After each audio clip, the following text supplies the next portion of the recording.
Messieurs les co-présidents, Co-chairs, dear colleagues, Secretary General of the United Nations, ladies and gentlemen, I commend the leadership of France and Saudi Arabia, and I commend the commitment of all here present to the Palestinian cause. This conference is being held at a time when the world's conscience has been shaken to its very core by the indefensible situation in Gaza. That situation has gone beyond all limits. We are witnessing an indescribable tragedy bearing all the hallmarks of ethnic cleansing. In the face of such inhumanity, on such scale, to say nothing, to do nothing is not an option. That choice would even be passive complicity. We are here to recall the very meaning of the founding principles of the United Nations: the sovereignty of peoples, equality of rights, peace through justice, the respect of international law, and the protection of civilians, even in times of war.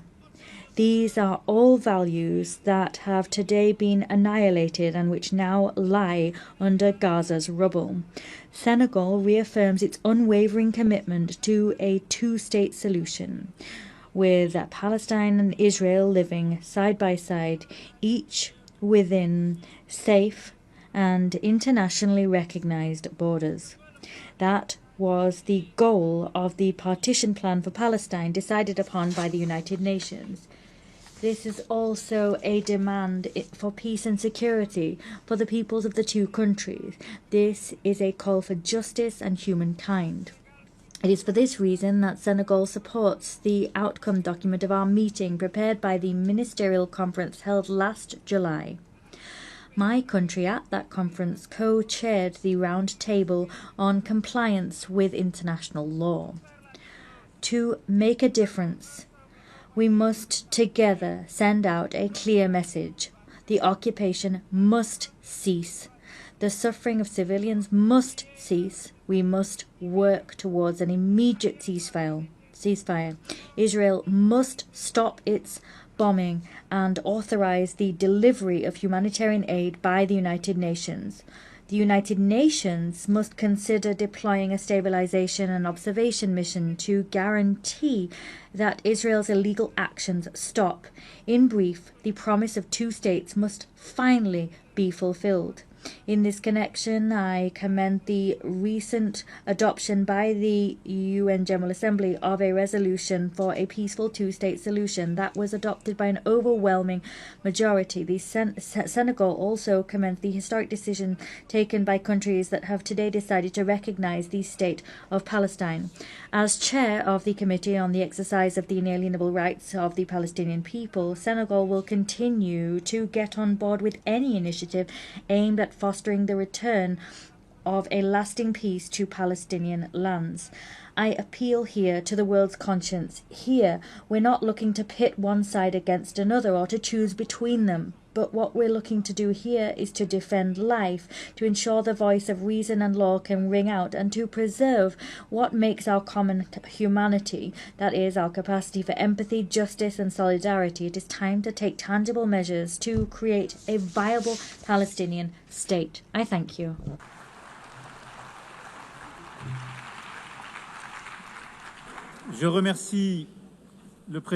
I thank the President of Senegal.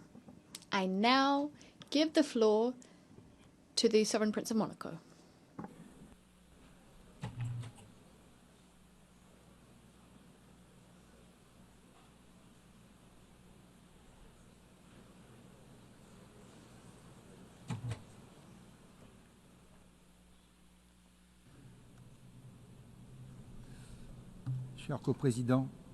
Dear co-chairs, President of the General Assembly, Secretary General of the United Nations, Excellencies, ladies and gentlemen, I wish to thank France and the Kingdom of Saudi Arabia for having convened this conference and invited us to it. Since the very beginning, we have spoken out as the Principality of Monaco loud and clear to defend indissociable rights, that of Israel to live within safe and recognized borders and to enjoy security therein, and the right of the Palestinian people to have a sovereign, viable and democratic state. Today we wish to reaffirm our unwavering support to Israel's existence, and we also wish to recognize Palestine as a state under international law.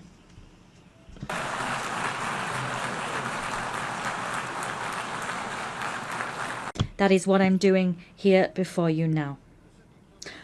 The 7th of October 2023 was in its full horror the starting point of the current chaos. It is now more urgent than ever before to move towards a tangible, balanced and sustainable solution based on mutual recognition and the respect for fundamental rights.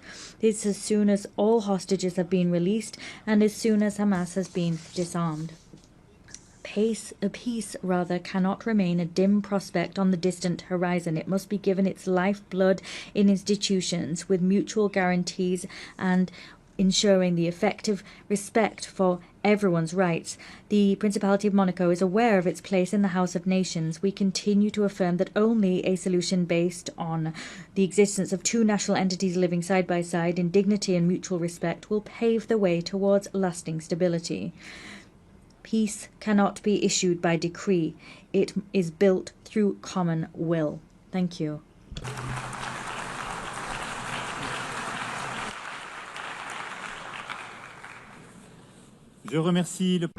I thank the Sovereign Prince of Monaco. I give the floor to Prince Faisal bin Al Saud.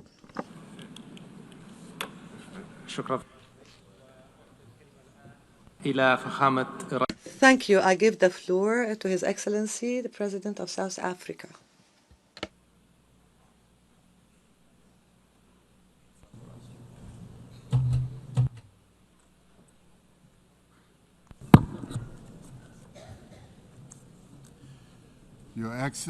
Your Excellencies, would like to thank France and the Kingdom of Saudi Arabia for convening this very crucial conference. This is a moment of great significance, not only for the people of Palestine, not only for the people of Israel, but for all people who cherish the ideals of freedom and self-determination. Shortly after the United Nations was created, the General Assembly adopted Resolution 181, which recommended the creation of two states, Israel and Palestine. Immediately after the adoption of this resolution, only one state was created, the State of Israel, casting and ushering the Palestinians into a decades-long wilderness of statelessness, characterized by decades of occupation and now genocide. I'd like to congratulate the President of France, President Macron, for today announcing a very bold decision to support the long overdue creation and the recognition of the sovereign state of Palestine. President Macron, I stand here to congratulate you and to congratulate others who have taken this step.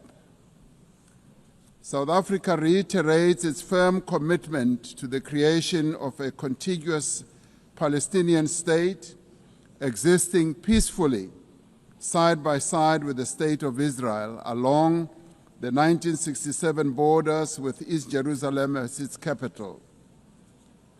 South Africa condemned the 7th October attacks by Hamas that resulted in the deaths of more than 1,200 people. In response to this attack, Israel has unleashed disproportionate punishment against the people of Palestine. And we say here today that the only solution to this conflict is a two-state solution. The viability of a two-state solution depends on full and universal respect for international law. All states, including the State of Israel, must comply with the collective obligations under international law. As the UN marks the 80th anniversary, we call on all member states to recognize Palestine and to act in solidarity with its people.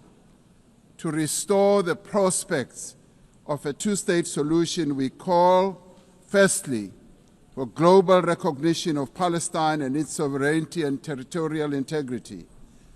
Secondly, the immediate ceasefire and an end to the genocide and the release of hostages by Hamas and prisoners by Israel. Thirdly, the full respect for international law, including the respect for UN resolutions and opinions and the decisions of the International Court of Justice. Fourthly, the removal of obstacles to the two-state solution, including a halt to illegal settlements and removal of the separation wall. Lastly, the restoration of the humanitarian aid and reconstruction of Gaza. This is a conflict that has gone on for almost as long as the United Nations has existed. And we say that as the international community, this conflict must end now, and we as the international community must act now also in unison. We must now work together to achieve a just and peaceful and lasting solution. I would like to welcome the demonstrable groundswell of support for the establishment of the much-awaited state of Palestine by 142 nations.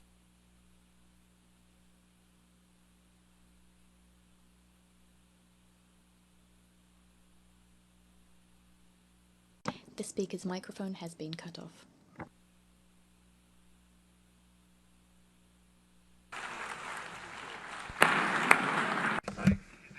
The President of South Africa.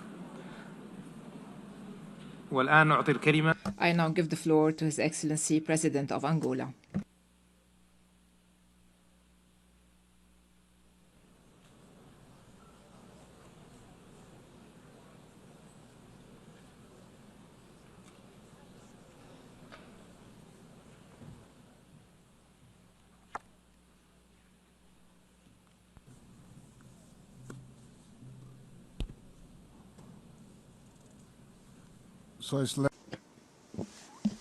Your Excellency Emmanuel Macron, President of the French Republic, Your Excellency Sheikh Faisal Al Saud, Minister of Foreign Affairs of the Kingdom of Saudi Arabia, co-chairs of this special session, Excellencies, I would like to welcome the holding of this important international conference, which confirms the commitment of the United Nations member states to the urgent search for a peaceful, just and lasting solution to one of the most complex conflicts on the planet and the oldest in the Middle East. A special mention should be made to the French Republic and the Kingdom of Saudi Arabia, which have committed themselves very firmly and tirelessly in conducting this initiative. His Excellencies, in the context of this meeting, the New York Political Declaration on Peaceful Resolution of the Issue of Palestine and the implementation of the two-state solution, adopted on September 12 this year by the United Nations General Assembly, assumes unquestionable relevance as it demonstrated that there is an increasingly growing international consensus on the need to end the war in Gaza based on the effective implementation of the two-state solution. This conflict, which lasted for decades and has an unusual level of violence, will not be resolved, as all evidence show, by resorting to weapons, no matter how sophisticated they may be. The international community, which is increasingly aware of this fact, must use urgently all means at its disposal to convince the belligerents that the only way out of this situation is through dialogue to achieve a definitive peace based on the creation of the State of Palestine and peaceful coexistence between the two peoples.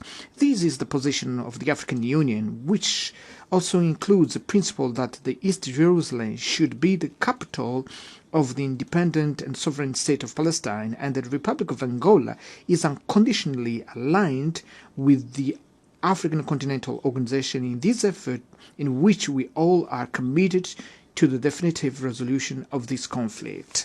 Excellencies, we are following with deep concern the alarming reports about the catastrophic humanitarian situation in the Gaza Strip, where entire communities, including many children, succumb daily to hunger and survive in subhuman conditions.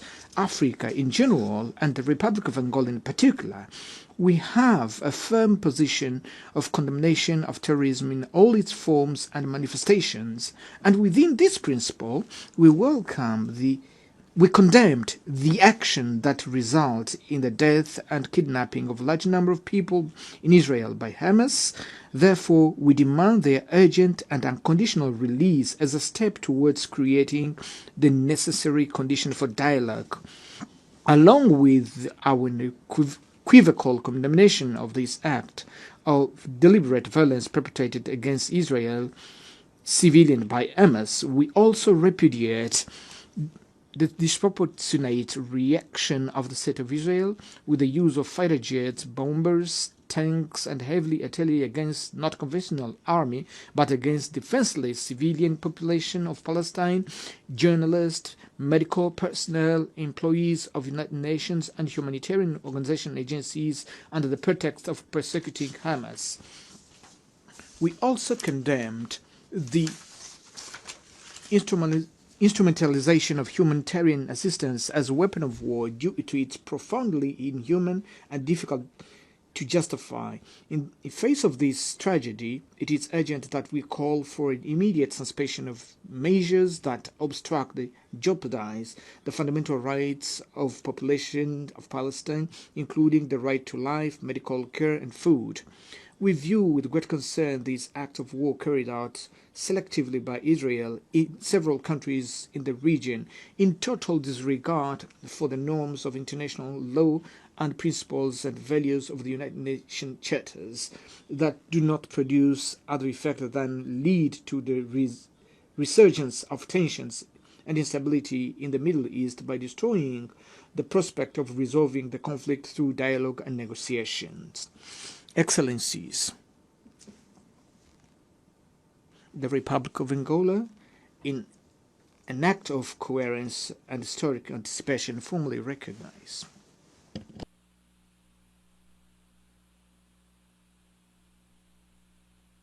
The speaker's microphone has been cut off.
أشكر فخامة